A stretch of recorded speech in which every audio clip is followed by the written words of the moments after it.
Hello, everybody, and welcome again to another Ask Me Anything session with the lovely and talented Mike Moloney. Today, Mike's going to be going over some storyboard tips and tricks, as well as answering questions from all of you. So go ahead and type your questions in the chat, and we'll do our best to answer all of them. But before that, thank you, Mike, for joining us today. Hi, yeah, happy to be here. Do you think you could tell us a little bit about yourself and your storyboard career?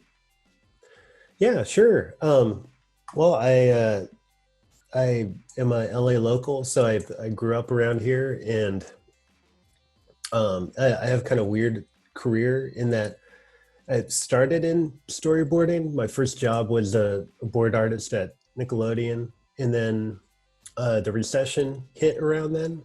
And I wasn't able to find more board work, so I moved into animation. And then after working in animation, doing 2D Flash animation, I got back into boarding. So I've kind of done a bunch of different jobs in that way. And the animation skills that I gained definitely helped me get better at boarding and just kind of like you learn all these different trades and they help you see things about other specialties you can learn. So anyway, I started at Nick. After that, I went to Oddbot, which is a Flash animation studio in Glendale. They do the Muppet Babies show right now, the CG one, I think. And then after that, I moved to Titmouse, and I really, just like a hermit crab, I got in there and and made myself really useful because I could do animation, I could do storyboarding, I could do compositing.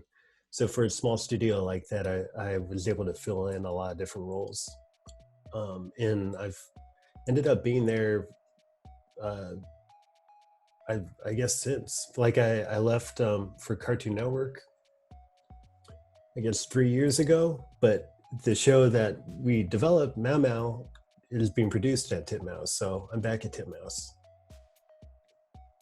Oh, that's interesting. Well, you mentioned that you started off as a storyboard artist at Nick. I hear that most people start off as like a revisionist or something else. Was it difficult jumping straight into storyboards like that? Oh, yeah. It was terrible. Don't do it. I could tell you, I started as a revisionist. I started as a board artist. I was really stressed out. I was working hard. I was putting in late nights and still not really cutting it. And my supervisors were really understanding and kind, and it was nice to have that support. The job wasn't for that long, so in the end, it kind of worked itself out. But definitely, yeah, start as a revisionist if you're able to. There's too much to know. When I first began, I was drawing everything perfectly on model because I thought everything had to be shipped, perfectly drawn and precise on a model. So I'd bring in the model sheets and I'd trace over them, and then I'd place them in the storyboard. And that made all my drawings really stiff. And the pipeline they were going for was pushing the storyboard drawings, and that's something I can show in a minute. And it was a different pipeline, so definitely start as revision. You'll thank yourself. We got our first question from the chat already. Eliza's asking, does having your own films help? And should those also be in different styles, or is it okay to just have it in your own style? Yeah, I think if you're a student, having it in your own style is fine. I think that the key, if you're making your own film, to answer that question, sorry, I'm going to sip some coffee. I'm still waking up. I got like a new bed, and it's so comfortable that I slept really well. Yeah, having your own films can help. That's where I come from. I went to LMU, and we created our own student film. It helped me get my first kind of gig in the industry, which would be a flash job. But it wasn't like a full, not a real job. It was like a full part-time type thing. And it made me really familiar with the program, but honestly, people aren't going to be watching your full film. We only have a few minutes to review storyboards and portfolios. So having your own film isn't as impressive as just a really strong portfolio with strong storyboard examples. I think having it in your own style is fine because you're a student, like you should explore that. The key to that is just showing that you can draw well, because when you get hired, they're going to hire you for your drawing ability. Our next question is from Katrina. I'm going to paraphrase their story a bit, but basically they recently decided to transfer over to storyboarding to make the transition, but they did not anticipate COVID-19 to hit. They have an interview coming up with a game studio, and although it's not their first choice, they don't want to continue putting off, pursuing storyboard. They're wondering if they should take it just because times are uncertain right now. Yeah, I would. I take the certain job, especially right now.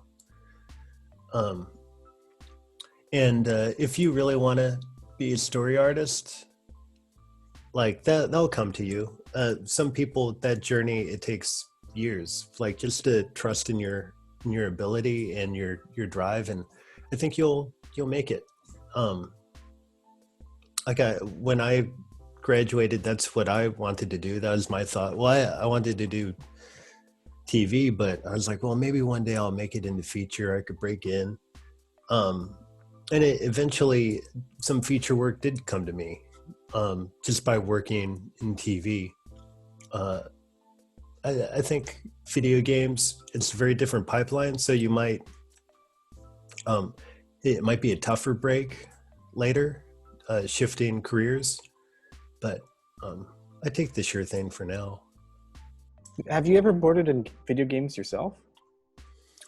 No, but I know a few people who worked at Blizzard Cinematics. So there is some crossover, and video game people and animation people were all kind of like-minded. I've definitely talked to a few tour groups that would come in to Titmouse, for instance, and they'd be from video games because they'd want to have a 2D commercial or have some kind of, like they made a Diablo 3 thing with Blizzard. They made a League of Legends thing. They talked to Naughty Dog at one point about doing a thing. So there's some crossover. You're both like storytelling and dealing with cinematic visual storytelling. This next question from Caitlin's pretty good. They're saying that right now they can't afford art school. So what do you think are some good things they could do to learn storyboarding right now? Oh, man, I have a huge list of online resources I could send you. Or I could just share a screen real quick, I think, and maybe share some of them in a bit, because there's so much good stuff online that you could do. And art school, if you're talking about the 4-year type art center thing, it'd be hard for me to recommend that because it's so expensive. What you get from that is networking. If I were to go back in time, what I do is probably go to a place like CDA, Noman, some local school. They're more like a trade school. You're learning a trade. You'll get a fantastic education for much less than a 4-year school, and a lot of those people get jobs. But I could share some online resources as well. People are really putting stuff out there. Yeah, Caitlin says yes, please. And also, Caitlin, by the way, you're already doing a great job by coming to this free AMA with Mike here. He's a great resource of information. So especially now, there's a lot of good Zoom sessions going on. Yeah, and I'm happy to help. I think you'll find if you go on Instagram or Twitter or wherever, and you can reach out to a lot of the board people, and they'd be happy to help. Um, got another question from Eliza here.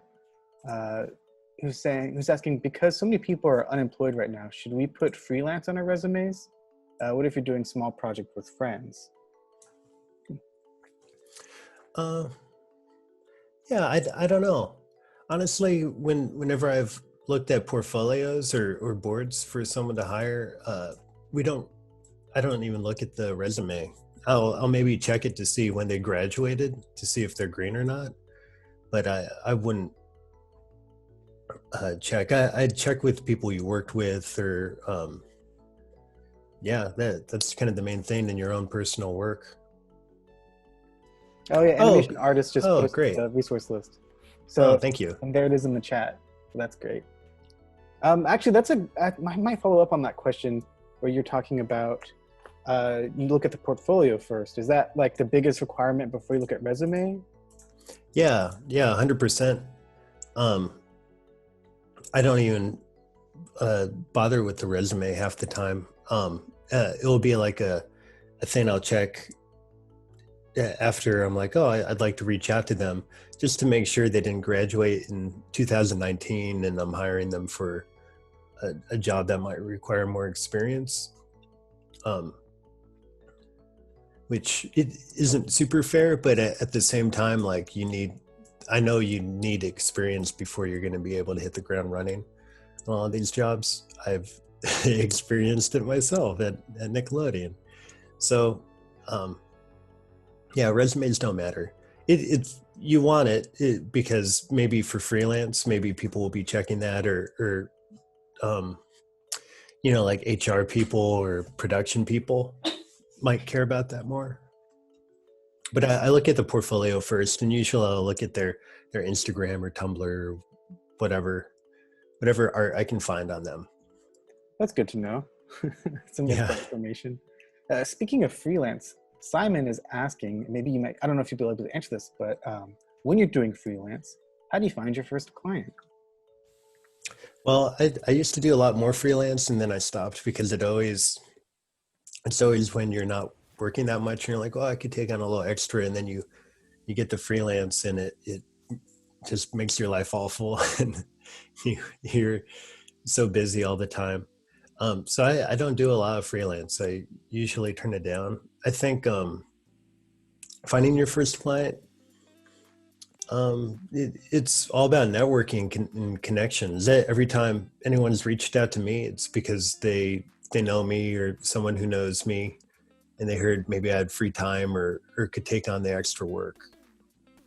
Yeah, that's 100% of the freelance offers I've gotten. I've gotten a few off like social networking, but almost all of those they're bad. They're like, make this music video for $50. We'll pay you an exposure. Yeah, we'll pay you an exposure. Like, no, don't even answer to that kind of thing. This next question from Mike is pretty good. They're asking, how do you assess your own work when you're putting it into a portfolio? Is there a process for separating yourself from other work or getting external feedback? Yeah, I mean, that's a good question because I think every artist struggles with that. Like, I find some really weird things funny that,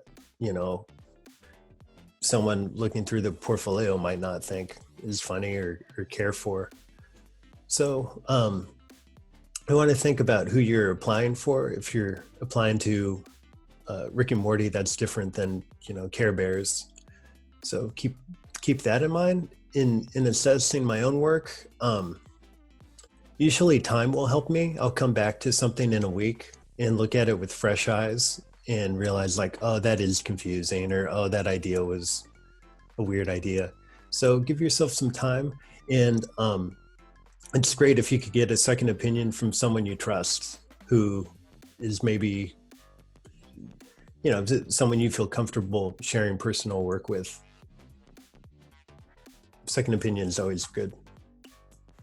This next question from Jared is something I know you've talked about before, but I think it'd be good to reiterate.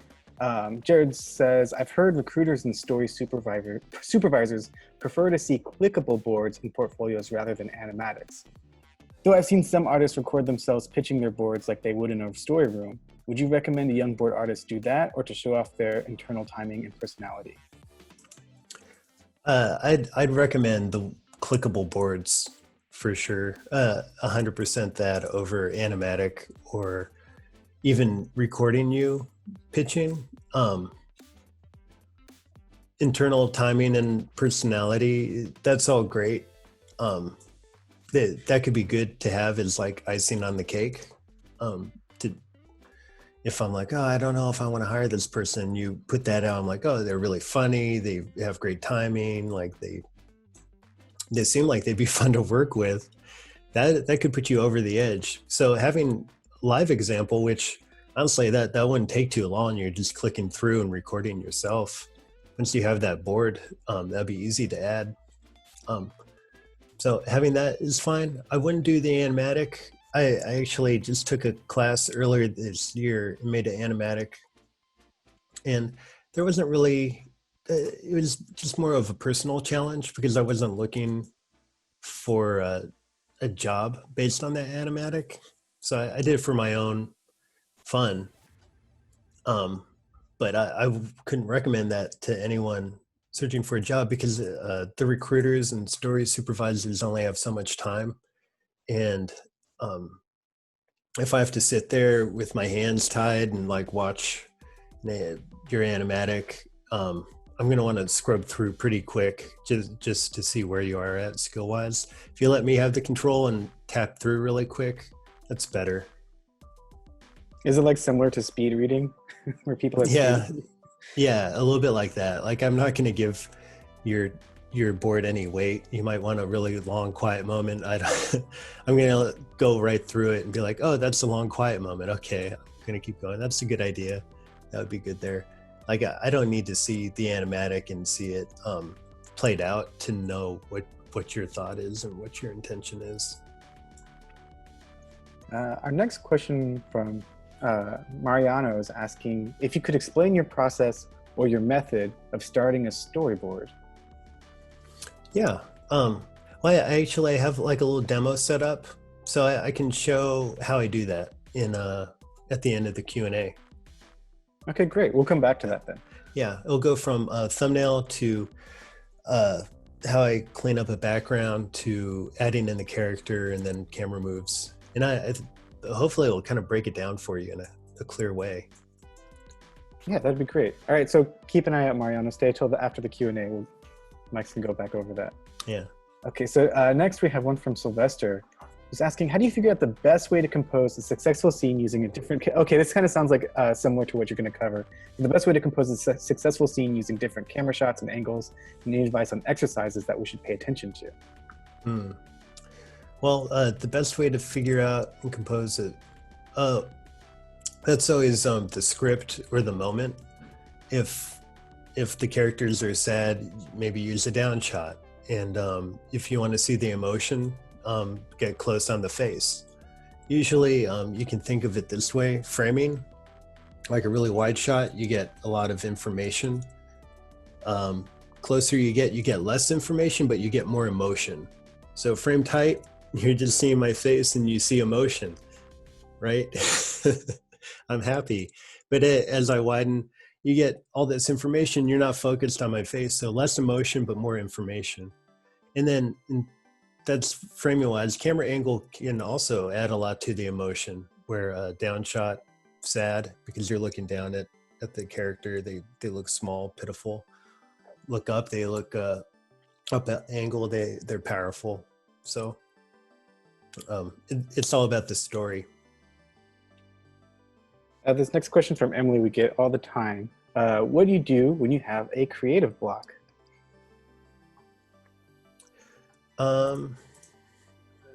Well, for me, where I'm at, I don't really, this is going to sound like, but I don't get as much creative block because I'm always working. Like I have to get the work done. There's always something that's due because right now I'm a supervising director, so I'm overseeing a lot of different storyboards, and I can't afford to be like, oh, what do I do here? Because it has to get done so quick.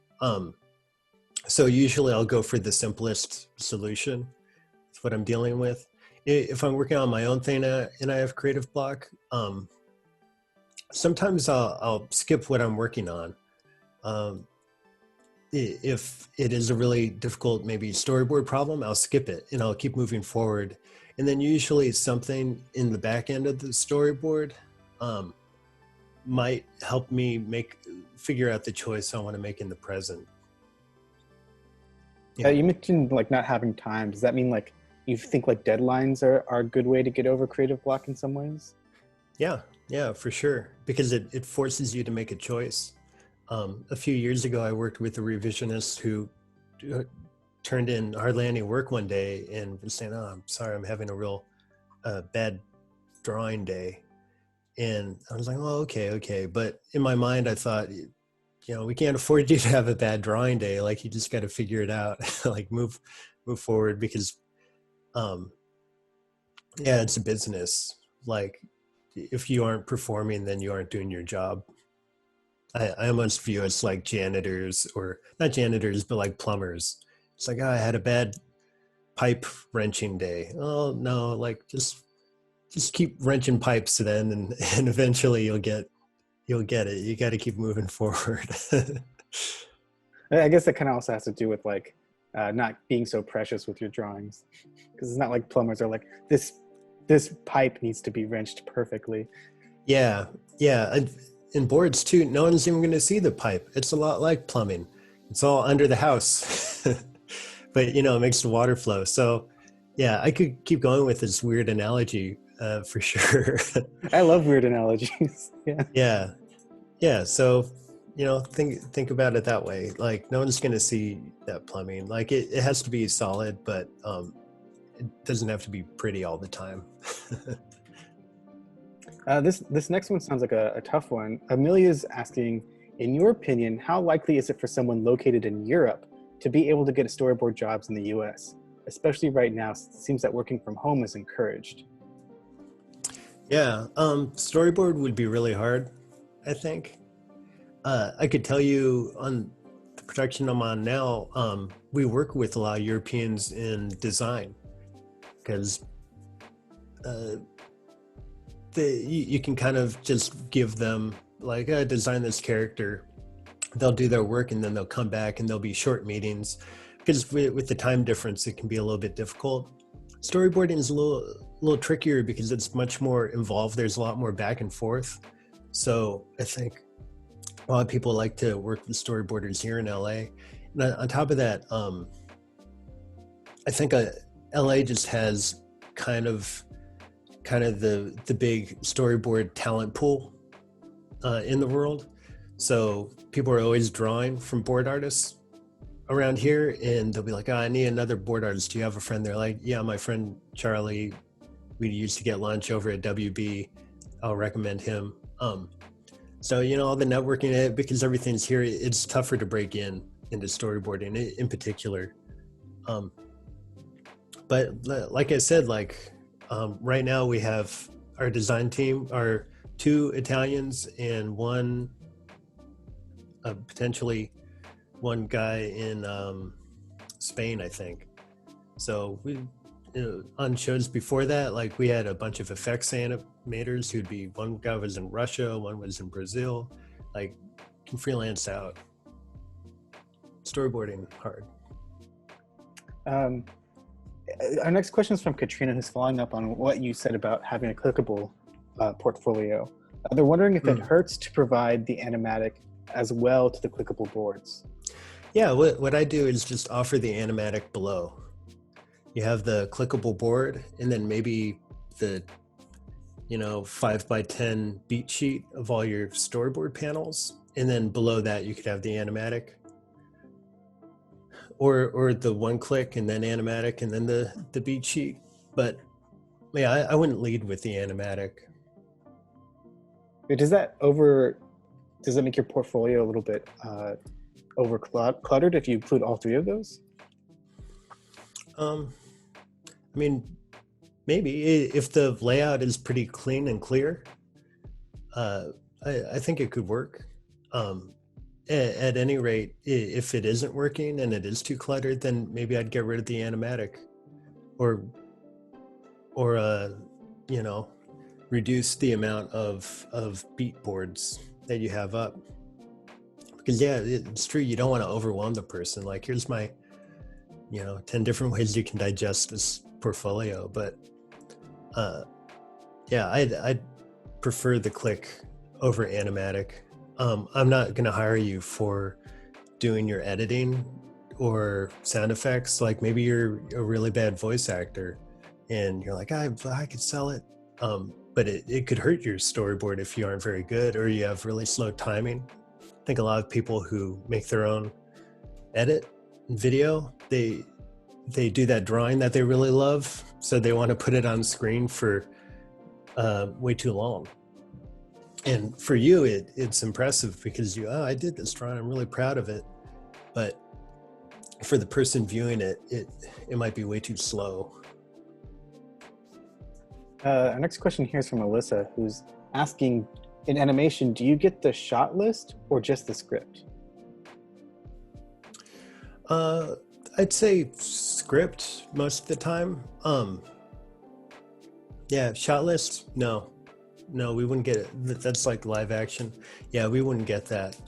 You get a script. The show I'm on right now is outline based, so it would be story beat boards. Like, it would show you the beats of the story, act 1, 2, and 3. They talk about the different beats in the story, and then you'd have to create all the different shots. One thing that animation does have, though, is on Mau Mau, all the backgrounds take a while. They're beautiful but expensive, so we will try and reuse shots that exist, and in that way we do have a shot list where when we go over the script, I'll be like, okay, this is in Town Square. Use the key background for Town Square. Like, that's your shot. Make that work somehow, because we don't want to draw a new background. To sort of build off of Alyssa's question, do you think you could go into like the daily duties of a storyboard artist? Sure. Yeah. Let me see if I have, I don't think I have that up. Yeah, I could try and grab, I have the schedule actually on Mau Mau. I could just show that, what it is for a board artist. Yeah, that'd be awesome. Thank you. Okay.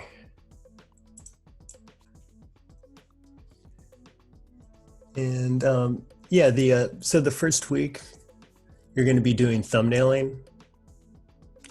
In the week after that, you're going to be doing,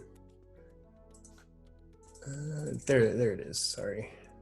I hate to interrupt, but maybe for those that are new to storyboards, what is thumbnailing? Sure, thumbnailing is where you scribble down the basic idea of your shot. So you're trying to invest as little time as possible because it's not going to be the finished shot, but you want to get the idea out and you want to kind of figure out what your game plan is for the sequence. So I'm going to share screen 2. This is what I handed out to the storyboard team for season 1 of Mau Mau. And this kind of gives you the basic idea. You have 5 weeks. You're working with a board partner. So for outline-driven show, this isn't script. This is where you're writing it. Day 1, you get a handout. You work together. You plan it. Day 2, you start making it. You're laying it out. You're doing. This is all rough though. They're thumbnails. Week 2, you pitch. We pitch PDFs. You pitch in person. You'll get notes, and then you address those notes. And the rest of week 2 is addressing the notes. Week 3, you pitch again. He'll get more notes. That would be from me and Parker, who's the showrunner, our storyboard supervisor. You get all of our notes. And then also it'll open up to everyone. So if they have a gag or something, they could pitch that. Be like, oh, what if they fell in garbage? It's a great idea. Yeah, do that. And then 4 and 5 is cleanup, and you're finishing it. So the beginning though is all of this is brain work. And when you pitch your thumbs, like I'm expecting something where you didn't invest a lot of time into it. And that's for like an 11-minute short episode? That's for 11 minutes. So you're getting 5 weeks with a board partner for an 11-minute episode. And that's for a Cartoon Network. Awesome. Thank you for sharing that with us. Everyone, yeah, sure. Everyone in the chat saying you're so wonderful. Bless you. Oh, cool. So great. Okay. Oh, okay. So Christine in the chat is going back to portfolios. And you were talking about, having multiple panels on a page. They're wondering if 3x3 is good, or if you have a preference for that when you're looking at portfolios. I don't have a preference. Personally, I like the one click. Like I'll go to that every time. Instead of looking at your shot flow, one like all the different panels. So 3x3 is okay. I feel like you could probably do more like 4x4. Just so that you're taking up more of that internet real estate, webpage real estate space.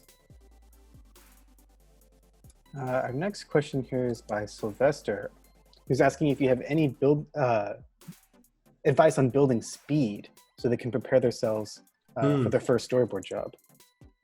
Yeah, sure. Yeah, what I'll do, I mean, for me personally, like I took that class earlier this year, and I found it really helpful. It I don't know, it just got me drawing a lot. It got me inspired by all the other students, and I wanted to draw all the time. So in terms of like an exercise, it's tough because I'm working, I don't need to do like my daily warm-up. Usually it's like my daily warm-up is some job or some board I want to fix. What I would recommend though, I draw out the grid on the ground. Yeah. I'll just share a screen real quick. I'll just show you what I would do to warm up. If I had to warm up. Can you see that okay? Yeah, thank you. Okay. So let me see. I think I have some grids somewhere here. Okay, yeah, I just cool. So this is how I'd warm up, is I'd take a grid. This is how I like to do a lot of perspective grids, is I draw it out like this, hold down shift, you can draw straight lines like that, right? And then maybe I'll clean up a little, make it look nice. From there, I'll grab the perspective tool. This is all in Storyboard Pro. So I like this because it's just a quick way to get some kind of floor grid going. And if you want to find the horizon line, you can just draw these out. Be like, okay, it's around there somewhere. Anyway, I'll make a BG layer, and then I'll have maybe I'll have a character do something like walk in, or me, because I come from animation, I'll have I'll have a character walk in, and then I'll just maybe pose it out, and they trip. So I think, oh, how does a trip look like? Does that foot go there? No, I'll add the contact point, and then maybe it's a weird, goofy trip.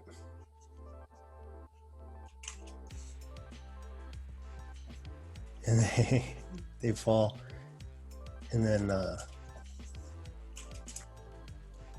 so I'll do something like that, and then it's not working the way I want, or maybe I drew these really quick so that I could rework and be like, well, I got this cool perspective, maybe I'll change it so he's coming more towards camera, and that could be more interesting. So I'll redraw a few elements make it feel like he's coming more towards camera. And then, yeah, I can take these same things I did in profile, like the same ideas could still work.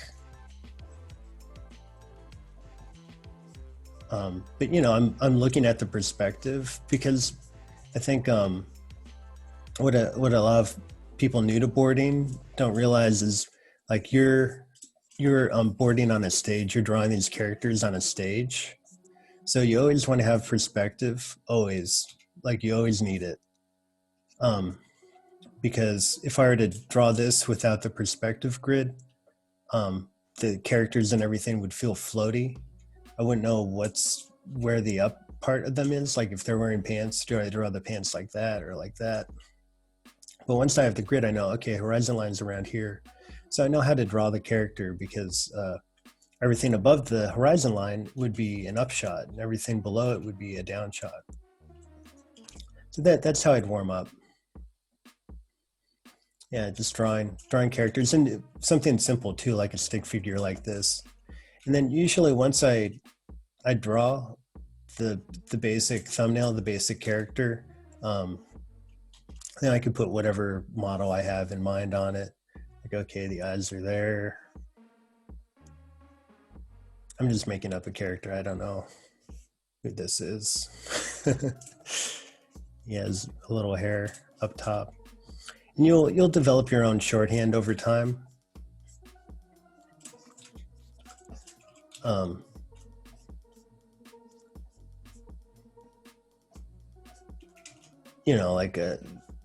Like you'll get used to drawing a certain way. Anyway, hope that kind of answers your question. Draw perspective and then figure out a character and kind of have them walk or interact in it. Yeah, that was great. Thanks for sharing that to us. Sure. Our next question is from Sylvester again. They're asking, when you're starting off, what are some things you would focus on to stand out more, to be viewed as more valuable to the team and get hired? Well, first and foremost is your drawing ability. I think being a good draftsman will set you out above others. Everyone's kind of good at something. We'll hand out stories based on what we know board artists will do, like, hand this to Alex. She's great at creating a great environment and doing action. Oh, we'll hand this to Nathan. He's great at, emotional stuff and really thinks about the character motivation and we'll put that out on the page. So think about what you're really good at. If you're really good at comedy or action, I think dig into that and make that kind of what your portfolio is about and apply to jobs that are about that. For me personally, like, I like moody lighting and I like adding tone and stuff. So I'll add that to boards because I feel comfortable doing it and I enjoy it. Caitlin says, we mentioned revisionists. What are some other positions in a studio that they could get to get their feet wet? Well, a lot of people come in as a PA too. You have to be a bit more proactive though when you are on the production side, because people don't know you want to be an artist a lot of the time.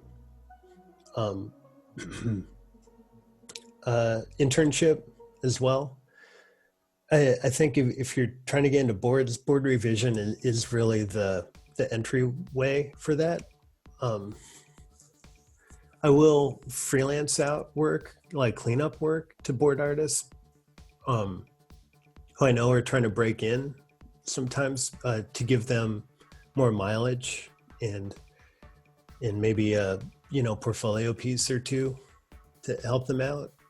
But you can't count on that. I only did that because I knew them personally and maybe they're an animator. I'm like, okay, you want to go into boards? Here's some freelance to help you. So yeah, PA would be the other route, I think. We have an interesting question from Sylvester here asking, is it okay to collaborate with a partner and submit the portfolio at the same studio? Like a collaborative portfolio. Oh, that's I've never heard of that, honestly. You get writing partners all the time. That's really common. Um, More common for art, though. I It would be hard for me to recommend that because usually they're only looking for one person for the job, and I wouldn't know who did what if I was looking at that portfolio. Maybe if it was super clear, but then you might as well just both submit two portfolios. Yeah, I wouldn't recommend that. The same thing goes with like if you have like a group film project, maybe a bunch of students made, then I wouldn't know who did what. Maybe you directed it and touched backgrounds and compositing and all that, but I wouldn't know what you can do. I mean, you hear this a lot for animation, for animators in their reels. They'll have like a shot breakdown list of what they did. Mm-hmm. Is that? I mean, I guess that does that apply to storyboards or?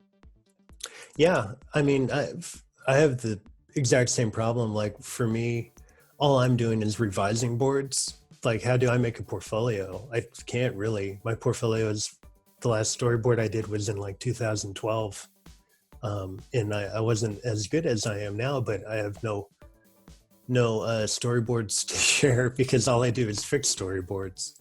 Um, the same thing with yeah, anyone who's a director. Like you're kind of a big revisionist, so it can be tough to generate work when it's so collaborative. If you're trying to, apply for a new job or break into the industry, and you're at that point, like you're just mentioning, where you don't have work that's all your own, what's a good place to start? Like, how would you go about making your own, boards for your portfolio? Oh yeah, well yeah, I'm gonna go over that a bit in the demo, but some suggestions would be you could take a musical number if you don't want to write or create your own story. You could take a musical number like Gravity from Wicked, or a song from Hamilton, um, and storyboard that, and you would have a you could have a animatic that way, or you could get rid of the song, just have them speaking the words and say based on the musical. But that's one way where you're dealing with it. You can look up scripts online. There's a lot of different scripts, and you can just try and board a scene.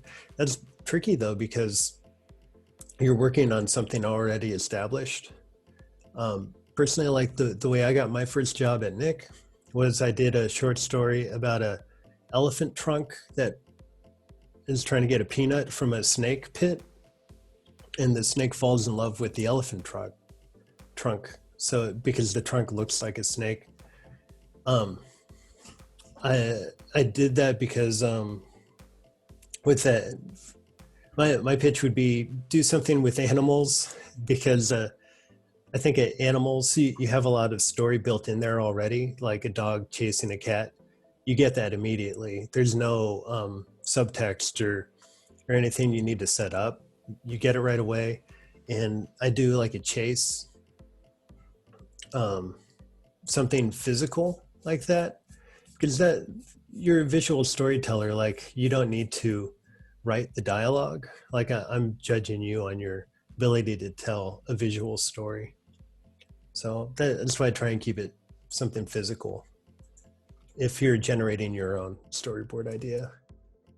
Yeah, thank you. That's super helpful. Our next question here is from Nishan. I hope I'm pronouncing that correctly. How do you keep your gags fresh and funny? Anything you do to get inspired or to train that funny muscle? Well, that's tough, because I think sense of humor and coming up with something funny is it can be, it's very personal. It's tough to train that. There are some books out there. There's a book called The Comedy Toolbox, or The Comic Toolbox, which I think talks about punching up scripts, making them funnier. However, one thing I like to think of, I've drawn in here. Yeah. So, yeah, I'll do another share screen. This is part of my my lecture. This is what I like to think of. So if I'm stuck on a gag, I'll usually think of the five senses. Here's SpongeBob. It's a funny show. um, I'll think of, smell, sight, hearing, touch, well, all of that stuff, because they're all very physical, except for maybe hearing. But even then, you can have a funny face or your character reacts in a funny way. Because they're all physical, it'll make your drawing visual. So that's kind of where I'll go if I'm really stuck. Katrina's wondering if it's typical to do thumbnails on physical paper or go straight into Storyboard Pro. Oh yeah, I use paper. I always start with paper. If it's a small revision or something, maybe I'll just do Storyboard Pro because I don't want to waste the paper. But I like paper first because you aren't thinking about hotkeys, you aren't thinking technically, you're thinking pure creative. And you aren't going to put down a drawing that you fall in love with and then don't want to delete, even though it might be the wrong drawing. So that's why I always start with paper. This is an interesting question from Jordan, who is asking what programs you recommend for storyboarding, but also they're asking, is it okay to have no digital boards in your portfolio? That'll make it really hard to hire you if you don't have any digital boards, because you're expected to hit the ground running. A lot of these productions don't have time to train you in a program. So it is limiting. On top of that, if you look at modern day storyboards, I mean, they're practically animated. So to try and accomplish that on paper would be really difficult. It makes you not as competitive as you could be. But if you're like an amazing comic book artist and you do these layouts on paper that are just brilliant, then I'd imagine someone might hire you and be willing to train you up, but it would have to be really impressive. In terms of programs, Storyboard Pro is kind of the most common in TV for sure. Feature, a lot of them will use Photoshop. And there might be some pipelines and stuff that they talk about online on Photoshop that could help show you that process. I don't know what free programs you could use. I know there's Photoshop alternatives. It's tricky to break in without like all the best equipment. When I started and I made my portfolio, I had a tablet and I would do it in Photoshop. But my boards, weren't as nearly plussed out and fleshed out as they are now. Yeah, Sylvester in the chat mentions there's a program called Storyboarder, which is free, which I've heard of. Oh, great. And also, I think Storyboard Pro has like a 21 or something like 30-day free trial. Yeah, it totally does. You could try doing a free trial. You could use what Sylvester recommended. That sounds great. I didn't know about that program, Storyboarder. Yeah, and also if you're like a student with like a .edu email address, there's a lot of discounts for these software out there for you guys. So if you are paying out the nose for like an education, use that to your benefit. Yeah. Let's see. Oh yeah, the next question here we have is from Sylvester, what are some of the resources that help you level up as a storyboard artist? I don't know if this goes back to your resource list. Yeah, I think that would help in studying. Like honestly, I took that class earlier this year, and I'm coming back on season 2 of the show, and I feel like very fired up, and feels like all my cylinders are going at full. So I think just doing it, taking a class if you're able to, really helps.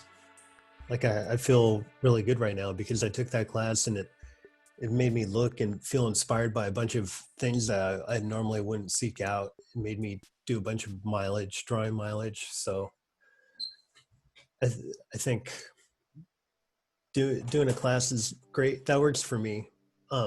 Doing film studies is good as well. And figure drawing as well. Like you can go online and just search, figure drawing. They have a lot of different programs that will display an image for a certain amount of time. It would be like classroom mode, and it's all free. So there's a lot of stuff out there to help. Micah wants to know, what's the hardest struggles to get over for a new revisionist or a new board artist? Yeah, it depends on the job for sure, and the atmosphere at the studio. Because I've had jobs where it felt like I wasn't learning anything new or being challenged, and then I've had jobs where they were very supportive and wanted me to succeed and would give me interesting work. So it depends on the job. Hardest struggle, I think, as a new revisionist, to get revisions like really only care about your drawing ability and able to draw the characters on model and perspective. So being able to thumbnail and think economically about your shot choices and stuff, like that's probably the biggest hurdle. Speaking of storyboard programs, Joe in the chat was throwing out Sketchbook Pro. They say there's a storyboard template on there. Oh, cool. Yeah, maybe check that out. Yeah. For those of you looking for software. Awesome. Katrina says, you mentioned boarding to an established IP like Hamilton. They say one of their passion projects is a storyboard that they've been doing for a unique story using characters from a live action IP. They're wondering if they should steer clear of putting that in a portfolio, and would it carry a stigma as fan art? Yeah, it would. If you made it and it was incredible, someone would probably hire you anyway. They're not going to be like, well, it's fan art, I don't know. If you blew it out of the water, then someone will hire you. I'd recommend against it, just because, like if I did a portfolio and it starred all the characters from Pulp Fiction, that might be distracting. The person viewing it might be like, why are all these characters in Pulp Fiction in a Avatar: The Last Airbender type scenario? I don't know. Crazy analogy, but anyway, you're thinking about all that. You're not thinking about the storyboards and your drawing ability, so it can be distracting. And also, it sounds ambitious because, thinking about it more, I'd lean away from it because you are dealing with established characters. I think the people viewing it might think of it like, why is that character doing this or that? Like, I'm familiar with that character too. It's better if you're coming in with a blank slate and you're able to establish the rules and everything in your storyboard. So that's what I do. That's why earlier I recommended using animals or something that has story baked into it already. And even though using an established IP does have story baked into it, I could see it being confusing to someone viewing it. Candace in the chat says they came in a little late, but was wondering if you could go over how you decide shots and angles for when you're boarding. Yeah, I go over that a little bit in my demo. And I even wrote out a little script last night, like this much simple script to show why I make choices for the boards, for the thumbs I do, and like how rough my thumbs will be. But every shot is about the emotion and the information. So if you're introducing a new element, like how do I introduce that? Every shot has to have a purpose and a focus. So you make sure that that shot is all about that story beat that you want to talk about. If it's about a guy being worried about, infidelity or something, you do a close up on him taking off his ring, maybe, and then putting it back on, and then you pan up to his face and you see the emotion of him, looking worried. You don't cut to, a man walking down the street, and assume to know what he's thinking about. You punch in on what the story moment is. You don't do that in a wide because it wouldn't be clear. Yeah, so Candace, don't worry, you're not too late. Mike's going to go over that, I guess, in his demo a little bit later. Thank you. I'm not sure how to pronounce this person's name, so I'm just going to bypass that. But they're wondering, how do you level up your Storyboard Pro skills? I wonder if they're just looking for tutorials or...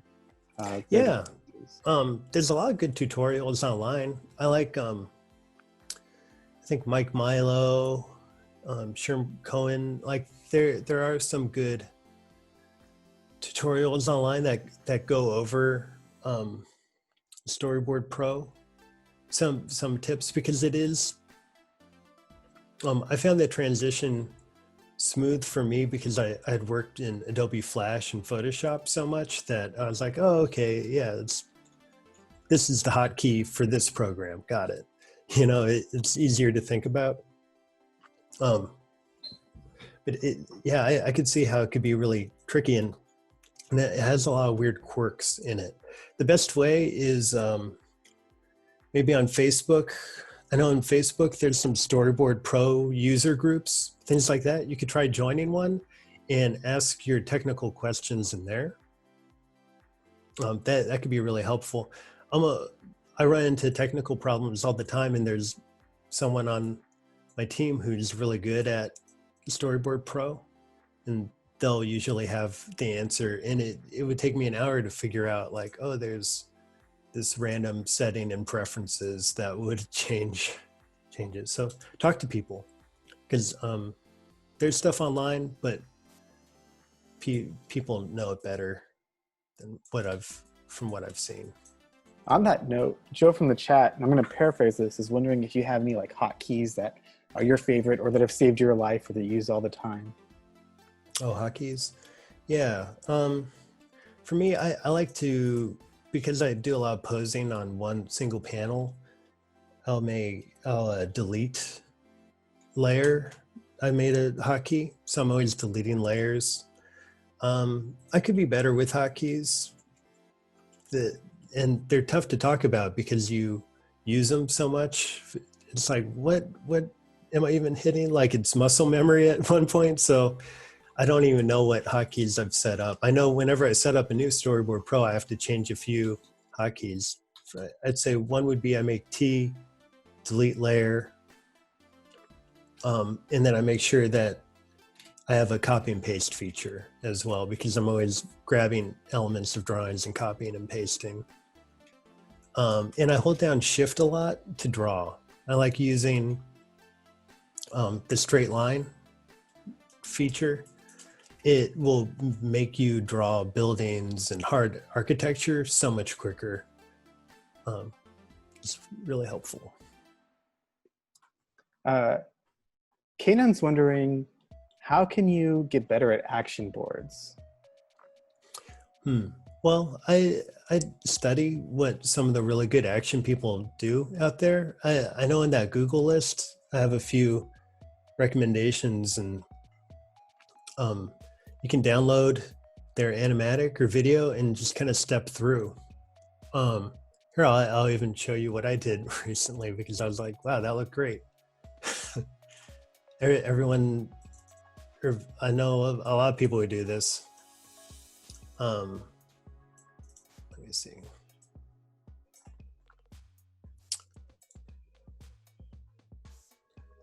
Yeah.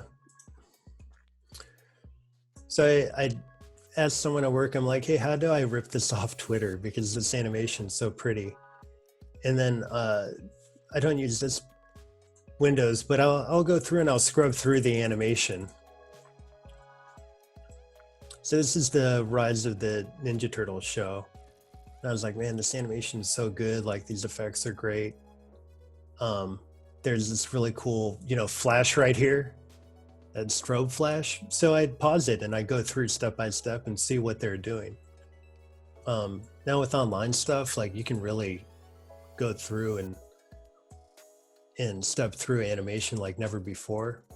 Yeah, I think on YouTube you can frame through videos. Yeah. I do that all the time. And I'll just be like, oh, that's how they did it. It was like 2 frames of black and then a flash of white, and then they'd have this cool stylized frame. Or, oh, this shot, like I get it. And they have a bunch of animatics online too. So I'll just go through them and study what the person was doing.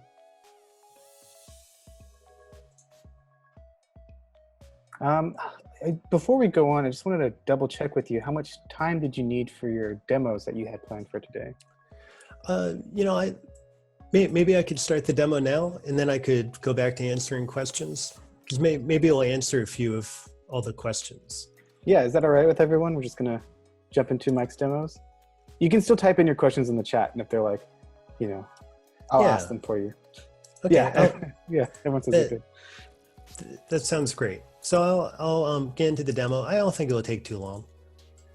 I made it last night with some prep and everything.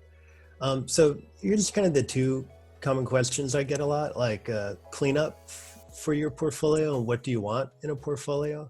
So I'm going to go over cleanup, and I think this might help you all quite a bit because even board artists on shows that don't know how clean is clean. So here's these different levels of clean that I've seen in storyboards. Level 1, which is pretty rough. Level 2, which is rough, but all the proportions are there. You can kind of understand what's going on. Level 3, that's pretty clean. That looks good. Level 4, which is just perfectly on model, like everything's drawn, everything's there. So you have these 4 different levels. For Mau Mau, the show I'm on, I think number 2 is acceptable, especially for action bits where you have to do a lot of drawing. You just need clean perspective, clean features. You could go up to level 3, especially for places where overseas animators might struggle, like the face and hands and foot placement on the perspective of the ground. I always struggle with perspective. So anytime you have characters sitting on the ground, you want to nail that down. Here I talk about why. Number 1, it's just too rough. It's too ambiguous. You don't know how someone would interpret that. Like, is that a hand or what is that? What's that? What's that? Number 2, I think it's good because it's just clear. You get where all the big shapes go. Like if I was an animator, I would know where to put everything here. I think number 3 as well is good. However, you can see the line's a little bit thinner. It takes a lot longer to do that. So I'd rather have you turn in a finished board that looked like number 2 rather than a board that isn't quite done yet, but 70% of it looks like 3. And number 4, that's too much detail, too much work. We don't need all that. You could use some of it perhaps to describe volume. If it's a big upshot or downshot, you might need something like that to help. But I wouldn't do that. However, this is for Mau Mau. If you're on a prime time show, 1 and 2 isn't really acceptable. Prime time meaning like something like Big Mouth, bento box shows like Bob's Burger, Family Guy. You have a big crew, you're shipping everything, you're pretty much doing layouts. You need super tight drawings. So if you're applying for a bento type job, I think show off your technical level of drawing. I think at 3 and 4 would be good to try and hit in your portfolio. Now, Rise of the Teenage Mutant Ninja Turtles, from what I've seen, because I didn't work on the show, I can't speak about it. but they push a lot of animatics, which are inspiring and great and beautiful. And a lot of those drawings are around 2, I think, or even level 1 at sometimes of high intense action and posing. And the reason is because they don't have a crew like Primetime. They have board artists who are filling it out, and there's so much action in it, and that means a lot of poses. So you have less time to spend on cleanup. So I think if you're going for an action show, you could probably do a 2. Maybe you have those key drawings that are on there for a while, like the moment in a standoff where the person has their gun in the air and you're holding on it for a while. Maybe make that a 3 or like a really solid drawing. But for action, you could go cheaper. So those were my thoughts on cleanup for characters. BG cleanup. So how clean is clean? Like, is that an acceptable BG? Not really. That's more like a thumbnail. What I do, this is about how clean I'll go for a board. I always make sure the grid is there and the perspective is clear. I could indicate the perspective not with a grid, but with gravel bits as well if I really wanted to. I know in feature it seems like they don't like the grid as much. They like using the environment to indicate. So if I get rid of the grid, you can see some of the perspective is indicated there. And if I added I don't know, some kind of repeatable element, like there's I don't know what they call them, car stopper things. Right now I'm just eyeballing all this, but then you can indicate the perspective that way if you have some kind of repeatable element. So yeah, I'll drop in the grid. My thought is that in TV you don't have a lot of time. Like the background team is going to indicate the perspective with the bits of dirt and the things on the side or whatever. So yeah, that's about how clean I'll go. I'll use again, like hard architecture, I'll use shift just because it's super fast. Hand drawing it, like I don't know, maybe I haven't led a clean life, like my lines aren't that straight. So at shift, you just get a technical clean line. You're not thinking about it. You're not worrying about your line quality. You're just drawing the line. So here's my process. First, I'll thumbnail. I'll be like, okay, this character, I want a shot where a character is running downhill. Maybe I'll even be like, I just want it to be a shot, but they're being chased by something, and they're running, and we'll follow them. So I'll do that, and then I'll draw out the background in the layout. And I'll try and keep it simple. In Storyboard Pro, I'll have whatever my foreground elements are. I'll have my horizon line. I'll write out, but I'll usually make it invisible. It doesn't even matter really. I'll have my grid for maybe an area where the ground plane might be important. Then, I'll have my background. Yeah, again, like I just kind of built it out. I'll take my rough thumb. Sorry to show how I built it out. I'll have my thumbnail. I'll place it here. I'll use the Lightbox tool. And then I'll start just drawing it based on the perspective that I've established. Put in the grid, and then I'll just kind of work back and forth. Maybe I'll do a really rough first version just to make sure everything is placed where I need it to be placed.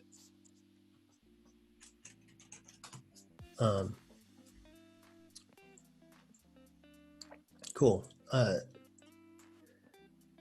After I put in the background, I have all the perspective figured out. I'll do what I did earlier when I was showing my warm-up. is I'll place the character in the background and I'll just start drawing them. Here, I drew this all last night so I could go through, but I draw the character. I know that he's running down here and, you know, he's a stick figure. I'd go over this again with cleans, but I want to make sure all the foot placement makes sense, like the perspective kind of makes sense. And I'll clean it up again later. And after I do all this, I'll duplicate the layer a few times, right? And I'll start deleting his drawings. So here my hotkey is delete layer. So I'm going through and just deleting all the drawings I had above and below him. You can already see him running down. Last night I did this already. It doesn't take that long to do. So you can see he runs through. A nice trick to know about Storyboard Pro is two ways you could try and make your cleanup go a little bit quicker is you could just add a new layer. If I'm like, I don't want to fill in this character with white to make him pop against the background. So I'll do something like that. And then he'll be really clear against the background, but we can still see the background. So I do a white layer on top and lower the opacity. Or what you could do is I'll go into generate auto matte. And you got to play around with the radius and matte settings and all that. I'll create a new matte and it will fill in most of them. Let's generate auto matte. I'll fill in the rest. So now I have that dark background, but he's filled in, so he pops off the background. So there's kind of two ways you can approach it. If you have less time and don't care as much, this works perfectly fine. Like it's very readable. That works as well. And then if you wanted to, you could even add a white behind him. And now this is super readable. I like this too because he has black lines. So he really pops. Like putting the background all in gray is great. It puts in the background where it belongs. So I have this run. And now that I have this kind of fun layout, in Storyboard Pro, I'll, if I feel like it is warranted, I'll add camera moves. So adding like a tracking shot with this guy. Let me hit play. Maybe it's timed out okay. Yeah, it's kind of timed out okay. So I'll have the way I'll do that, and I'll just remake the camera move. So it runs down on this layout. I'll add a camera, add camera, position A, and then here I'll add camera at the end of panel. So now the camera, it's not moving. I'll go to the camera setting right here. I'll bring it in. No, I want to track with them. So now I'll just widen. And I know I want the end camera position to be down here. Okay, and now it'll track like that, but it's not following him. So you can see when you're in camera mode, I have this kind of blue line right here. Now grab that where I want the camera to arch or add an arch to it. So right around here, let's say. Now when it comes down, it'll arch and swoop around with them.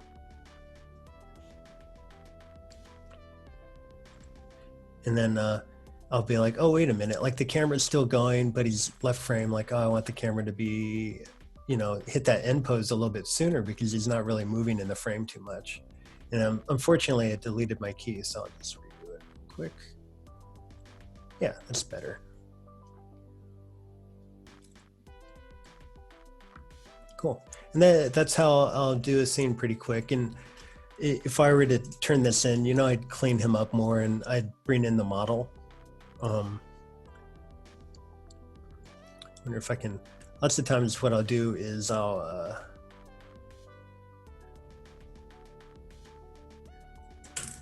my Cintiq gets a little buggy sometimes. Import images layer. Like I'll find my model sheets. Here, I'll just bring in a Mau Mau character. This is what I'm working on. So I'll have my model sheet and I'll bring it over here on another layer. And then I have it for easy access and study. And I can, or put on my other monitor as well. That works fine. So yeah, I'll go back and forth, and that's how I'll clean up the scene. And it goes pretty quick. Some other shots and moments that I'd like to go over a bit more are the key shot. This I learned on one of my first jobs, and they kept talking about it, like the key shot, the key shot. You gotta use the key shot. And I'm like, what is a key shot? Is it a shot of a key? What is it? And it was one of those questions I was too afraid to ask because it was like so obvious, like, yeah, the key shot. You gotta know what the key shot is. The key shot is an economic device in animation where we're doing one background, but we're reusing it a lot. So here we have a lab scene. We have you usually put in some foreground elements and you have kind of this clear stage. And then from here you can punch in. You get rid of the foreground elements and you can have a new composition. So it's pretty powerful.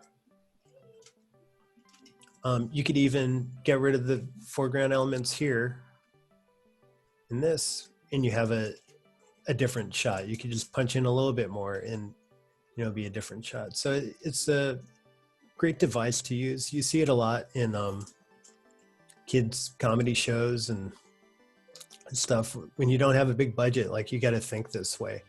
Hanna-Barbera, like think Yogi Bear and all that, like they kind of perfected this. They went at it hard in the 50s and 60s and really figured it out. One other thing I like to do, and this is on Mau Mau, because not all productions think this way, but we're kind of used to working on a smaller budget, but we'll extend the key shot. So maybe there's a lab scene, and we'll have the lab elements to the left. We'll have a jail scene. Maybe there's a jail cage to the right. And when we ship this background overseas, it'll be a really big background, but it'll have all the elements they'll need to make all the different shots work. So that's kind of a good way to approach doing shots. And it's boring shot choice wise, but it's smart economically wise. One other thing I like to think about is the shape design. So you might draw something like that and you're like, oh man, I have every rafter, I have every tile, like this is a beautiful background, but it's not good for boards because you're staring at all the different elements on the background. If I drew a character on here, a beautiful character like that, like they're lost. You don't know what to look at. So you can draw something as simple as that. And I'll use shape design, and I'll use different tones to break up the layers. And now if I drew a character on here, they're much more clear.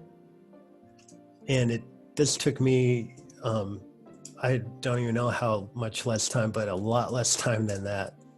So thinking this way. Again, just another example, like the background designers, they're going to do their thing and they're way better at it than you. So just let them do it. Yeah, here's another example. Just using overlapping elements to build perspective. Here's one I see a lot actually, and I almost put in my storyboard booklet, but I didn't have enough paper. Railroading perspective. So you're in a city. I see this a lot with new board artists, and you have a railroading. This isn't a very good shot because you have to look right here, and for the background team, they're doing all these buildings. They're drawing 1 million buildings. Each one's unique and different. Oh, what a pain. Lame, bad for them. Like it stinks for them to do this. So what you can do to break up a shot like that, you can add inclines. Here I added a little incline. Maybe we go to arch or something. And you can add in trees. And not only that, but the incline, I cut into these buildings. So they're drawing half as many buildings. And then I'll add in a few more trees. More trees. And I'm just kind of blocking stuff out and hiding a lot of that. So that's what we try and do on the show I'm on, because we're very conscious about budget and background. When you're making your portfolio, I guess this doesn't matter as much because no one's going to be turning that into a production. But if someone showed that they were thinking this way in their boards, that not only is that a better composition, more interesting, but that they're thinking in terms of economics, I'd be impressed. I would think, oh, I would want to work with them, because they know further down the pipeline what goes on. Here's another basic thing. You always want foreground, middle ground, background, just basic stuff. Yeah, I always like to have my grids ready to go. So I just, what I'll do is cut and then paste, and then I can paste it real quick. And then I'll go to my perspective tool, which, just the last 2 years, I think I've been using this a lot more, and I find it really helpful. And it is a cheat. If you don't have the perspective tool, just if that's the case, then maybe just draw some grids. For boarding, the main two perspectives you're going to use are 1 point and 2 point. But you're probably going to be using a lot of 1 point. And if you do use 2 point, a word of advice, I'll show you. If you drew a background on this, you'd have a bit like the demo I drew earlier, where you have, you can have pretty intense perspective. Yeah, that person's there. If you're looking at how they're on the ground, it'd be kind of going like this, there's a little 3 point maybe in here, because the lines are converging so much. So a good thing to think about for 2 point is dragging one of the vanishing points and putting it outside of the frame. And that'll help simplify your composition. You never really want to have 2 vanishing points inside of the frame. And then, and then you have a nice little guide to draw your buildings or whatever you're drawing with. If you, if you have all this in here, the eye doesn't know where to go as easily. It can be a cool layout, and maybe with this kind of 2 point, maybe you're in and you're panning left to right, and that can be a really pleasing shot. But right now my eye would be drawn here and here. So just better if you bring the vanishing point outside. Here's just some basics for design in the background, tail 2 trees. So yeah, it's an all right tree, but it just has so many shapes. You want to think in big group shapes. It's good to think in 1, 2, and 3, like one big thing, one medium sized, and then one small. That helps you organize and group shapes. Just a design thing to think about, and something you can put in your backgrounds. Here's another thing that, at least in my show, what we try and accomplish is you want to do a 7:3 ratio. 30% of the screen needs to be clear as a stage for characters. Usually you have the bottom clear, and then you can go crazy up top, but you're creating a stage, you're creating a theater set for characters so that they have clear acting. Again, like Yogi Berra or all those old shows had this, and they're kind of boring, but you have really clean acting that way, and the background isn't getting in the way of your staging. To talk about different board styles I've seen, making the background that light gray, putting in the grid. You don't even need to fill in the character with a white if the background's light like that. You can fill it in with white. You can add a soft focus as well. That can add some depth to the shot. Sometimes if it's a scary scene, or if, you're trying to add tension or something, you might want to add some light, and tone makes it all more cinematic. It adds time, though, to your board. So you could turn in a board and it looks like this, but maybe there's just one really scary moment, and you can add in the tone for that. And a lot of times I'll think in shapes first, just because that's how the background designers think of it. Like you don't want to be thinking about the details of the bush. You want to think of how it blocks out your shot. You don't want to think about leaves. You want to think about that big shape that'll create the composition. Here's another one I've seen in a lot of action shows where it'll just be, Tron grids, indication of architecture with perspective. You always need perspective, but fill in with yellow. And the yellow will help you track really quick action. You could go, super wide. But, the two characters are fighting in the distance and they're that big. But because I added in that little yellow, like I know who is who, even if it's that tiny. So it's all for tracking purposes and clarity. Here's some random important things that can help with your portfolio. So I'm going to talk about shot focus. This is the script I wrote last night. A bird flies through the sky, cuts through the clouds, and we reveal Gary is riding on top of the bird's head. The bird swoops upward and lands on top of a mountain peak. So I'll get that in the script. It'll be an action description. None of this is formatted to script, so it doesn't look like this, but so you read the action. Okay, the first thing, bird flies through the sky. Well, we have to introduce the bird and we have to show it flying. So that'll be the first story beat. And it's good to start on some kind of inanimate object. A lot of times when introducing a character, just cutting to the character is very jarring. So I'm like, what if we start on the sun and the bird appears,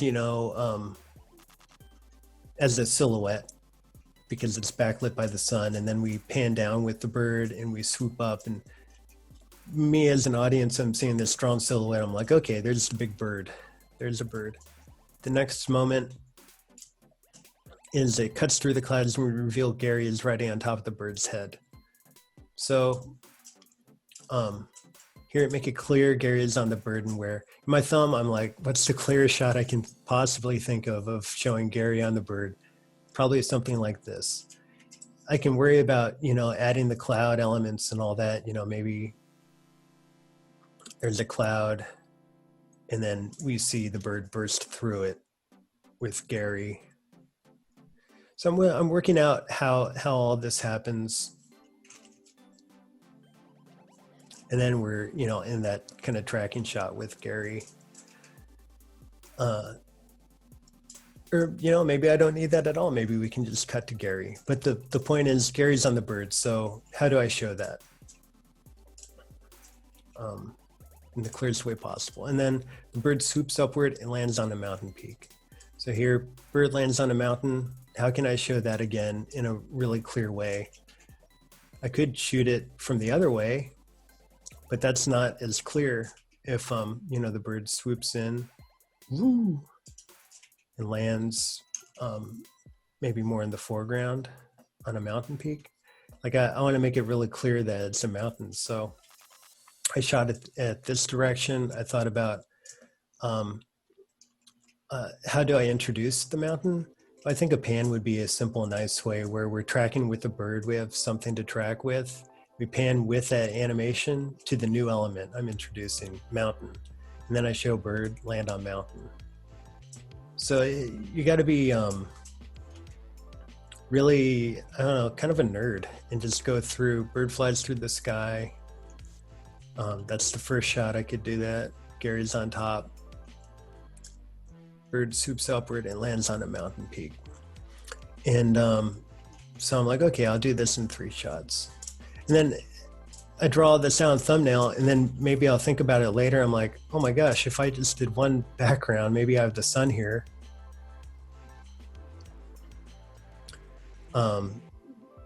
You know, the bird swoops in, and then maybe we go to speed lines or something, and Gary's on the bird and we're tracking with him for a bit. And then, you know, maybe we have the mountain here. Maybe I can combine it all into one shot. You know, I'll approach it from every angle, and in the end, I'll try and figure out what's best for the production. So sun.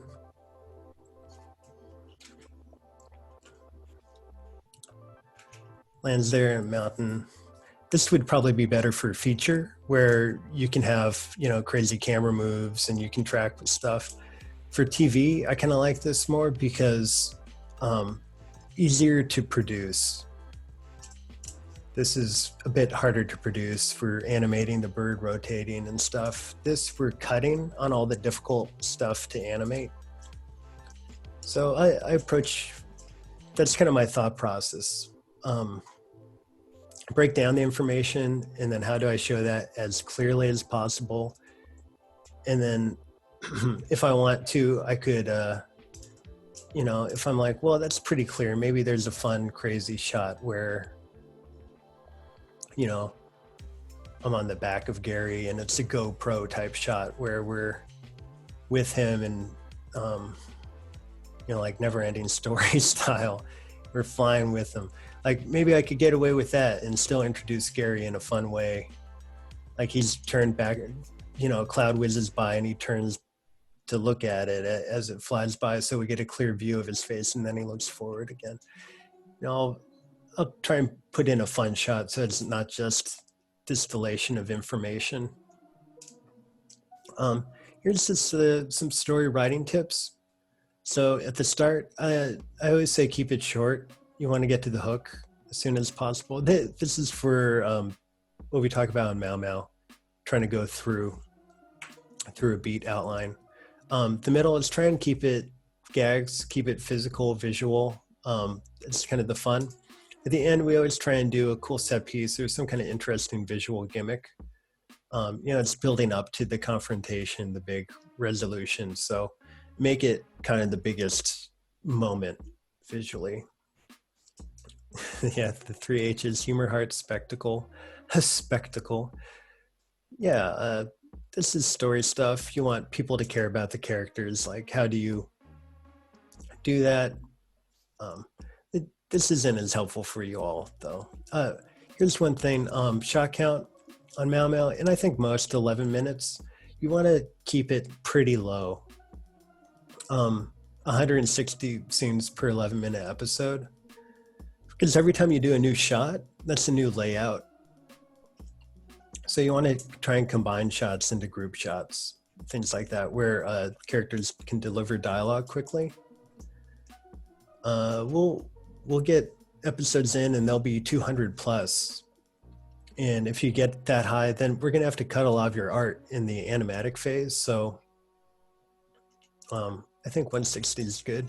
And how that translates into you all making board portfolios is, yeah, less is more sometimes. Like 100 scenes, like that's a lot of, that's, you know, think of it this way, 160 scenes can fill in an 11-minute episode. I just need to go through your portfolio for maybe, you know, 3 to 4 minutes. So you don't need a huge amount of scenes to get your story across. Again, this is like how we think of economics and TV. Try and reuse the same background. Here's the establishing shot. Why do we need that or that or that or that? that's someone on the back end in BG world working late because you didn't want to reuse this background, which is already done. So you're thinking about the pipeline. Again, reusing. So I'll get scripts or something that will call for a lab and a test ground. You know, they bring the rocket car out to test it. And that's two separate backgrounds. So a lot of times as a director, you'll go through and you'll combine it. The lab is the test ground. You know, like all this machinery could be right here. And then we widen to the right. And it, you know, so you want to combine locations when you're reading a script. Tone, again, something to think about for your own boards. Like, do you want to add tension to it, soft focus, go off style? Maybe they're in a crayon drawing. Do you want to use we'll use big anime graphics because it can be a helpful device in boarding and it's fun. You can make it really flat. Like, that's great for comedy.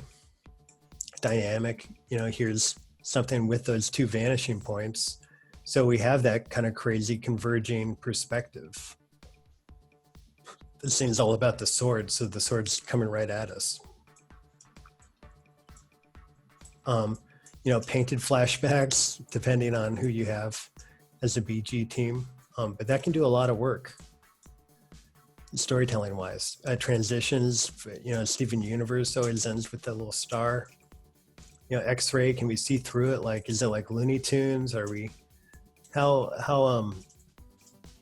you can do anything you want. Like, you can really have some fun with animation. Yeah, gag inspiration. I talked about that earlier. So yeah, more storyboard pro tips. Use the soft brush to add tone. That's to the right, soft brush. And then I'll eat into it and I'll have fun little grad things that I can play with. And that can really add a lot to adding mood and interest to your shots. Like, this shot isn't that interesting without the light, the lights on. All the lights off, it's kind of a boring shot. What makes this shot interesting is all that lighting. So if that's part of the story, you should include it, I think, especially in your portfolio. Maybe the whatever production you move on might think of it in a different way, but you should include lighting if it's important to the story. Like here, you can see it. You can do some pretty fun, crazy stuff with it.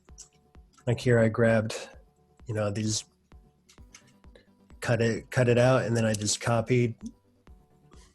Oh yeah, that's a pretty good hotkey. I'm like thinking of all my hotkeys now. Yeah, control and drag. I use that a lot. You're just copying stuff over. So yeah, and then shift for hard object. I think I went over this in maybe my last lecture, but yeah, if you have some architecture, I almost always use shift. It lets you build something quick.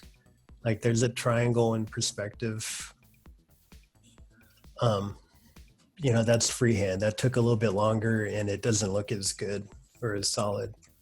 So you shift a lot, especially for backgrounds. And I'll use it for parts of a character that I might want to be solid, you know, like a character legs, for instance. Like the top could be kind of organic. Maybe the body's more solid. Like the limbs could be more wiggly. But then I'll want him to be walking, so maybe I'll draw one side freehand, but the other side straight, just to give it a strong, make it feel strong. You know, and the contact point, maybe I'll make that hard too.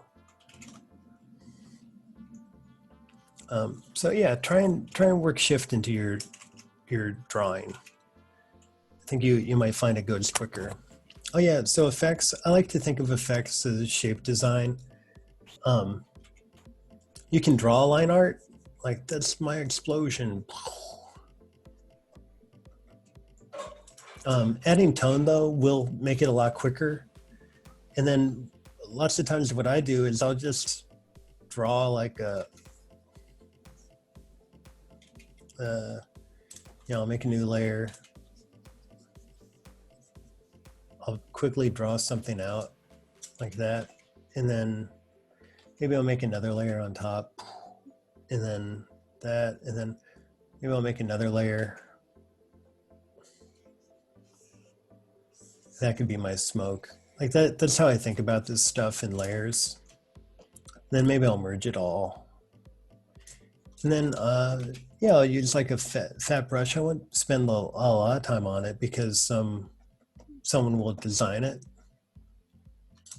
But I'll do stuff like that because it's like, how do you draw fire? There's no lines for it, really. I mean, you can, but it's a source of light, so it doesn't. I don't know, it's pretty graphic if you draw it like that. Again, depends on the show. So yeah, like here's a few things. Like I'm always having to draw a laser blast, so I'll just use the standard blue, and then maybe put a white thing inside a fill. Well, that's not right, but yeah. And it's pretty quick, and you get I don't know, good shape. Yeah, here's how I do lightning. I'll use a really fat brush, something like that. And you don't want to think about it too much. You just draw it out.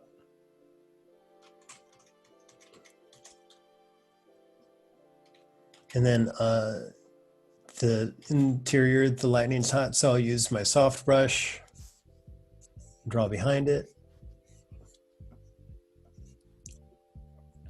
Just a cool way to do lightning quick, and it looks pretty decent. Again, like adding lens flares and stuff can really add a little flavor to your boards. Here I have the 3 different elements of a lens flare, and then I combine them together. Yeah, shorthand. Again, like you want to draw these characters quickly, you got to draw them a million times. So I use shift, and I'll just make sure that they're solid.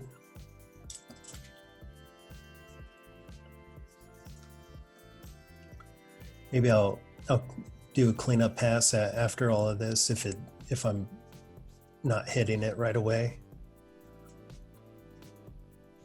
I'm not worried about, the underside of every little detail.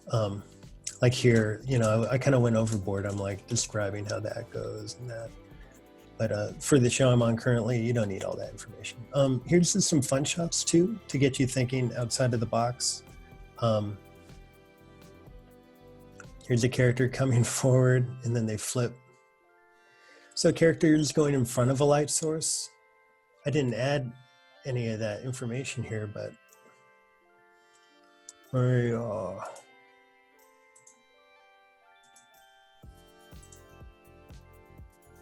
generate an automat. Cool. Here's a character leaping forward. Normally I wouldn't do it this way, but for the sake of speed. Cool. I'll just copy that and then paste it. I know how it should animate. So I'll grab them and then grab it again. I can move the vanishing point down here and hold Shift and Alt, and he'll grow based on that anchor point. So I'll use that a lot. Yeah. So as the person comes up here and goes behind the sun, I could make them a lighter gray beforehand. because the stronger the light source behind him, the more dark he'd become. And to look at my keyframes, you can see I have my camera position A and B, and I added I made the camera go up a little bit higher, so that goes up with him, and then you can feel it curve down with him. So it's kind of following the arc of this character. Here's here's another one where just a cool shot. Like, you can think of POV shots, and maybe the camera is the character taking a step back.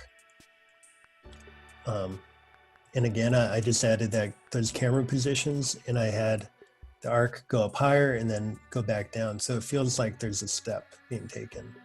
I added the hand as a foreground element. You can do some pretty creative stuff with the camera.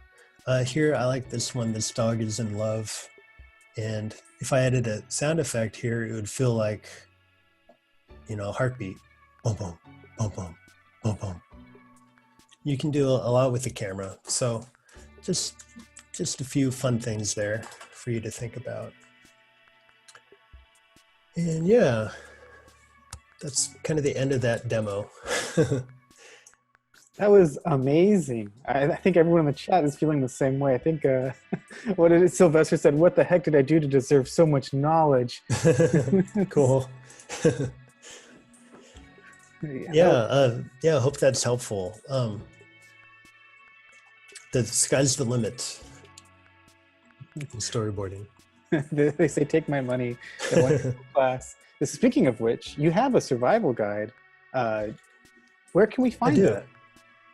Yeah, let me pull it up. I finally put it up on Gumroad.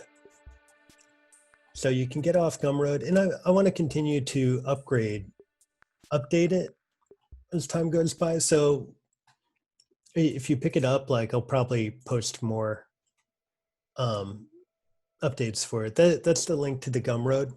It's $10, which is what the con price.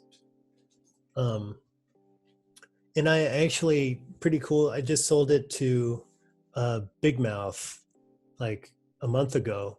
So they use it as kind of their storyboard guide, which was cool. One of the directors over there I know really liked it and thought that it would help their board team. That's super cool. Yeah. So it was pretty nice. I made some weird side money I wasn't expecting. And more importantly, it was just cool to have other professionals be like, hey, this is really good. Yeah, so that's a really good resource then. I mean, if studios are buying it up, and you guys can get it for $10, that's amazing. Yeah. It's a great price. We are getting close to the end. We have about 10 minutes left, so if you're okay with it, maybe we might open it up to a couple final questions before we head out. Yeah, sure. If anyone has, I think most people might have been taking notes. There wasn't a lot of questions happening in the middle of your thing, so let's see what we get here.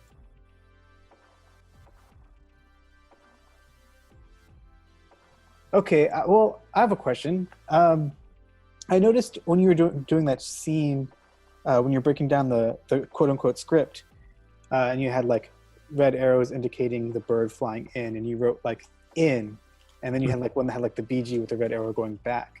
Is that something that you might want to put in your portfolio as someone who doesn't have experience, or is that something that's just used by for studios as shorthand for? Yeah, I mean, you could put it in your portfolio. It would make it look like that came from a job somewhere. Because you're using, notes to send overseas for shipping. I know my portfolio I used to get my first job, I studied all the storyboard shorthand type stuff, in, out, TO, truck in, TI, or TO, truck out, TI, truck in, VO, voiceover, and I'd write it all out in my dialogue and action notes. I don't think it's as important though in your portfolio. If you could probably just draw it, and that would probably sell your idea or storyboard more. Cool. Thank you. Mhm. Yeah, everyone in the chat is thanking you so much for the link to the thing. Joe, Oh, cool. Joe said you're about to become a millionaire after posting that guide. That's funny. Well, there's a lot of really great guides online as well. From just from me searching on Instagram, like there's a lot of people right now who are starting to post more storyboard information, more guides. So I look around as well because, like, I saw someone, Bridget Underwood, posted a great thing on perspective on her Instagram the other day. So there's a lot of info out there. All right, we just got a question. Katrina says there's a lot of really great info for tailoring your portfolio to the studio you're applying for. I feel like a lot of the time we're applying to multiple places though. Should we just tailor it to the studio that is our first choice, or do some people have multiple portfolio websites depending on which studio you're applying to? They say, I feel like that might be complicated though with a place like LinkedIn where you're linking to just one website. Yeah, that's tough.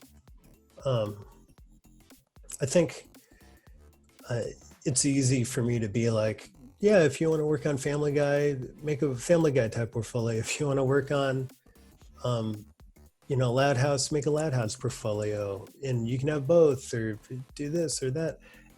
You only have so much time, so you'll probably end up making a portfolio that focuses on the type of job you want. So I think just try and make that the best portfolio you can. The main divide I see for people putting their portfolio up is they'll have feature work and TV work, because features different animal than TV, different pipeline. So I think that'd be good to have that kind of difference up. Alyssa's asking, when you're given a test, do you get to decide when the 2 weeks or whatever timeline starts, or is it like, how are you approached? They'll deal with the production team. They might need someone right away, and they'll be like, we need you in 2 weeks. You have to turn this in right away. Or they might be a few months away from ramping up, so they could be like, yeah, take 2 weeks on it. You can start next week. We'll have a lot of people who are like, hey, I'm traveling this week. Can I start it in a week from now? It's like, yeah, no problem. People are very understanding. They reached out to you to test, like they want you to be a part of that production, or think you could be. So people are going to work with you to try and make that happen. I think that's going to be well, okay, we got one more question, and then I'll make this our last question. Sure. From Joe, it says, do you have to join the union for a freelance storyboard project when you're at a studio, or only when you're working at a studio full-time? I don't think you have to join the union for a freelance storyboard project. I think there's a time limit. I don't remember what it is. It might be like 8. If you work for more than 8 weeks or something, then you might have to join the union or register with the union. I'm not sure though. I'm sorry. But I am pretty sure you don't have to be in the union to take every freelance job. The union, they do charge that initiation fee, which is pretty expensive. But in the end, like you want to try and get into union work because they'll protect you. You'll get really good health care. There's a lot of good long-term benefits. Before we head out, outside of your survival guide that you posted, do you have anything else, like social media or any upcoming projects you'd like to talk about? No upcoming projects. I'm on Meow Meow season 2, so I just watch that when it comes out and whenever. I have no idea. I do have an Instagram page. I posted here, so every now and then I'll post I don't know, just stuff that I've worked on, or personal drawings, or even a few pages from my guide.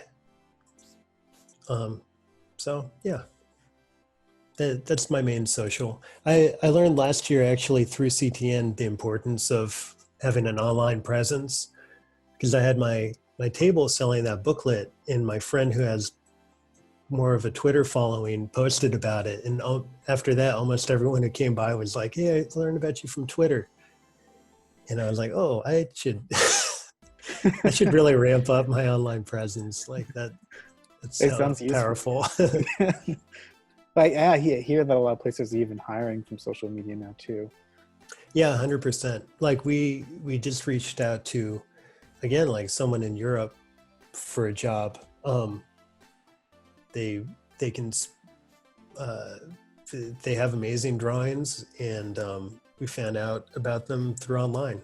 So Well, this has been amazing. Thank you so much, Mike, for letting us into your home today.